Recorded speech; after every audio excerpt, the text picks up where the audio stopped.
Hi friends, ಎಲ್ರಿಗೂ ನಮಸ್ಕಾರ. Talk tech Kannada YouTube ಚಾನಲ್ಗೆ ಸ್ವಾಗತ ಸುಸ್ವಾಗತ. ಇವತ್ತಿನ ಈ ಒಂದು ವಿಡಿಯೋದಲ್ಲಿ ಪೋತಿ ಖಾತೆ ಎಂದ್ರೇನು, ಪೋತಿ ಖಾತೆನ ಯಾರ್ಯಾರು ಮಾಡಿಸ್ಕೊಬೇಕು, ಪೋತಿ ಖಾತೆಗೆ ಮಾಡಿಸ್ಕೊಳ್ಳೋದಕ್ಕೆ ಬೇಕಾದ ದಾಖಲಾತಿಗಳು, ನೀವು ಎಲ್ಲಿ ಹೋಗಿ ಪೋತಿ ಖಾತೆನ ಮಾಡಿಸ್ಕೊಬೇಕು ಅಂತ ಈ ವಿಡಿಯೋದಲ್ಲಿ ಕಂಪ್ಲೀಟ್ ಆದ ಮಾಹಿತಿನ ತಿಳ್ಕೊಳ್ಳೋಣ. ಈ ವಿಡಿಯೋನ ಸ್ಟಾರ್ಟ್ ಮಾಡೋಕ್ಕಿಂತ ಮುಂಚೆ ನೀವೇನು ನಮ್ಮ ಚಾನಲ್ನ ಸಬ್ಸ್ಕ್ರೈಬ್ ಮಾಡ್ಕೊಂಡಿಲ್ಲ ಅಂದರೆ ಸಬ್ಸ್ಕ್ರೈಬ್ ಮಾಡ್ಕೊಳ್ಳಿ, ಪಕ್ಕದಲ್ಲಿರೋ ಬೆಲ್ ಬಟನ್ನ ಆಲ್ ಇಟ್ಕೊಳ್ಳಿ. ನಾವು ಯಾವುದೇ ಹೊಸ ವಿಡಿಯೋಸ್ ಬಿಟ್ಟರು ನಿಮಗೆ ನೋಟಿಫಿಕೇಶನ್ಸ್ ಮುಖಾಂತರ ಬರುತ್ತೆ ಅಂತಲೇ ಹೇಳಬಹುದು. ಬನ್ನಿ ವಿಡಿಯೋ ಸ್ಟಾರ್ಟ್ ಮಾಡೋಣ. ಪೋತಿ ಖಾತೆ ಅಂದ್ರೆ ಮೊದಲು ತಿಳ್ಕೊಳ್ಳೋಣ. ಪೋತಿ ಖಾತೆ ಅಂದ್ರೆ ಭೂಮಿಯ ಮಾಲೀಕತ್ವವನ್ನು ಹೊಂದಿದ ವಾರಸುದಾರರಿಂದ ಅವರ ಕುಟುಂಬದಾರರಿಗೆ ವರ್ಗಾವಣೆ ಮಾಡಿದ್ರೆ ಪೋತಿ ಖಾತೆ ಅಂತಾರೆ. ಇನ್ನು ಸಿಂಪಲ್ ಆಗಿ ಹೇಳ್ಬೇಕಂದ್ರೆ, ವ್ಯಕ್ತಿ ಈಗ ಮರಣ ಹೊಂದಿರ್ತಾರೆ ಅನ್ಕೊಳ್ಳಿ, ಅವರ ಕುಟುಂಬದಾರರಿಗೆ, ವಾರಸುದಾರರಿಗೆ ಅಥವಾ ಕುಟುಂಬ ಸದಸ್ಯರಿಗೆ ವರ್ಗಾವಣೆ ಮಾಡೋದನ್ನೇ ಸಿಂಪಲ್ ಆಗಿ ಪೋತಿ ಖಾತೆ ಅಂತ ತಿಳ್ಕೊಬಹುದು.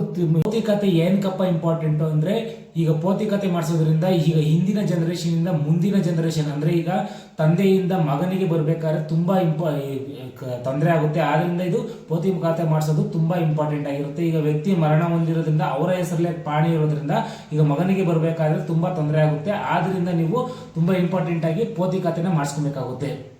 ಪೋತಿ ಖಾತೆ ಮಾಡಿಸೋದಕ್ಕೆ ಬೇಕಾದ ದಾಖಲಾತಿಗಳು ಅಂದರೆ, ವ್ಯಕ್ತಿಯ ಮರಣ ಹೊಂದಿದ ವ್ಯಕ್ತಿಯ ಮರಣ ಪ್ರಮಾಣ ಪತ್ರ, ಆಧಾರ್ ಕಾರ್ಡ್, ವಂಶವೃಕ್ಷ, ರೇಷನ್ ಕಾರ್ಡ್ ಅಥವಾ ವೋಟರ್ ಐಡಿ, ಈ ಇತ್ತೀಚಿನ ಪಾಣಿ ಕೂಡ ಬೇಕಾಗುತ್ತೆ.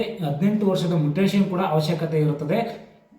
ಪೋತಿ ಖಾತೆ ಮಾಡಿಸೋದಕ್ಕೆ ಎಲ್ಲೆಲ್ಲಿ ಅರ್ಜಿ ಸಲ್ಲಿಸಬಹುದು ಅಂದ್ರೆ, ನಿಮ್ಮ ಹತ್ತಿರದ ನಾಡ ಕಚೇರಿ ಅಥವಾ ತಾಲೂಕು ಕಚೇರಿಗಳಲ್ಲಿ ನೀವು ಅರ್ಜಿಯನ್ನು ಸಲ್ಲಿಸಬಹುದು. ಇದನ್ನ ಪೋತಿ ಖಾತೆ ಮಾಡ್ಕೊಂಡ್ಕೊಡೋದಕ್ಕೆ 15 ದಿವಸಗಳ ಸರ್ಕಾರ ಗಡುವು ಕೊಟ್ಟಿದೆ. 15 ದಿವಸದಲ್ಲಿ ನಿಮಗೆ ಪೋತಿ ಖಾತೆನ ಮಾಡ್ಕೊಂಡು ಕೊಡಬೇಕಾಗಿರುತ್ತೆ ನಾಡ ಕಚೇರಿಯಲ್ಲಿ. ಐ ಹೋಪ್ ಈ ಒಂದು ಮಾಹಿತಿ ಇಷ್ಟ ಆಗಿದೆ ಅಂತ ಅನ್ಕೋತೀನಿ. ಈ ಒಂದು ಮಾಹಿತಿ ಇಷ್ಟ ಆಗಿರೋ ಲೈಕ್ ಮಾಡಿ, ಕಮೆಂಟ್ ಮಾಡಿ, ನಿಮ್ಮ ಫ್ರೆಂಡ್ಸ್ ಫ್ಯಾಮಿಲಿ ಜೊತೆ ಶೇರ್ ಮಾಡ್ಕೊಳ್ಳಿ ಅಂತ ಹೇಳ್ತಾ ನೆಕ್ಸ್ಟ್ ವಿಡಿಯೋದಲ್ಲಿ ಸಿಗ್ತೀನಿ. ಅಲ್ಲಿವರೆಗೂ ಟೇಕ್ ಕೇರ್, ಬಾಯ್. ಜೈ ಹಿಂದ್, ಜೈ ಕರ್ನಾಟಕ ಮಾತೆ.